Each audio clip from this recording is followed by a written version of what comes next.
Hello, I'm Richard Martin, and welcome to GW Sports Today. Here at Gardner-Webb, there are over 45 international student athletes on the rosters of various teams at Gardner-Webb University. This week, we were able to talk to an international athlete from the football team, as I sat down with Jordan Stalker. I'm Richard Martin. I'm here with Jordan Stalker, who plays on the football team. Jordan, where are you from? I'm from Sydney, Australia, specifically Wollongong, which is about an hour south of Sydney. Okay, how did you find Gardner-Webb? How did you get to Gardner-Webb? Well, it started in February of 2012. I played an all-star game. It was Australia versus Samoa. And at the time, a few Samoan coaches had links to the previous Gardner-Webb coaching staff. And it was the same staff that got OJ Mao and recruited Philip Fada and those sort of guys. And he asked me, like, are you interested in playing in America? And I was like, yeah, definitely. And it all started from there and ended up coming about a year later. Okay, what are some things you like about Gardner-Webb? I like how close, like it's a small school, so you get to know a lot of people, especially like fellow student athletes and the people in your class. You'll see them at your games and stuff like that, and like the faculty to student ratio is good, so that you're able to get a more professional relationship with your professors. Yeah, I understand you played rugby some in Australia. How different is rugby from football? Very different. I played rugby. I started when I was 6 and played up until the age of 17, just before I came over. We don't wear many pads. I just had a mouthpiece. We call a mouth guard. We throw the ball backwards, and it's more reactive. We don't really have set plays. We just chase the ball and tackle the guy in front of us. We don't block either.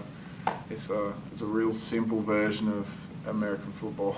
Now, let's roll into some highlights, looking first at women's soccer. Women's soccer had an exciting week. First, this past Wednesday, took on rival Liberty in a Big South Conference matchup. And the second half, 46th minute of the game, Eileen Glamsland gets the goal, and that's all the Dogs would need. Keely Brown with the clean sheet as the Dogs defeat rival Liberty 1-0 here in Bowling Springs. Then on Saturday, women's soccer at home again, this time facing the Radford Highlanders, and this one would have to go into overtime, but they wouldn't be there long. 93rd minute of the match, Justina Barra gets her first goal of the season, and that pushed the Dogs to a 1-0 win and gives them 2 Big South Conference victories, and Keely Brown with 2 clean sheets this week in goal for the Dogs. Now let's head to football. This past Saturday, opening up conference play against Presbyterian College. First offensive play of the game, Tyrell Maxwell finds Kyle Horton, and he is gone, and the Dogs are up 7-0 early in this one. Later on, Maxwell finds Mike Estes, the greatest Big South tight end of all time, shows why. So he gets down to about the 20-yard line. That would set up a Paul Schumacher field goal, and the Dogs would roll into halftime with a 10-3 lead over the Blue Hose.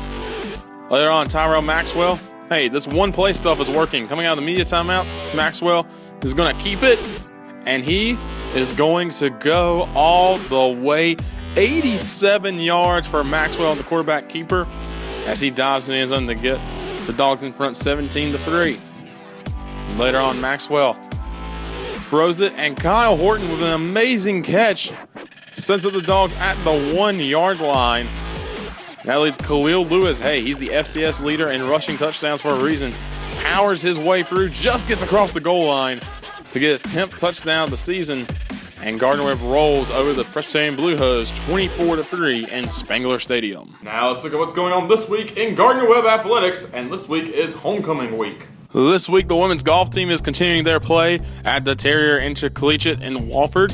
That tournament will finish up on Tuesday. On Wednesday, women's soccer travels just up the road for the Battle of the Bulldogs as they will take on UNC Asheville. That game is set to start at 7 p.m. On Friday at 8 a.m. in Cary, North Carolina, men's tennis will start the ITA Regionals.